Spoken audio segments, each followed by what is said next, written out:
I couldn't live without nature. I need to come back to nature to kind of remember who I am. And I think that was also true for Agnes. Nature was her grounding. That's why we're starting to be drawn to characters like her more than ever.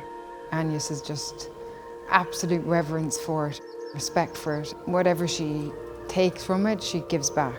Human beings are very much part of nature. We mustn't take for granted our relationship to it, to remind us where we come from.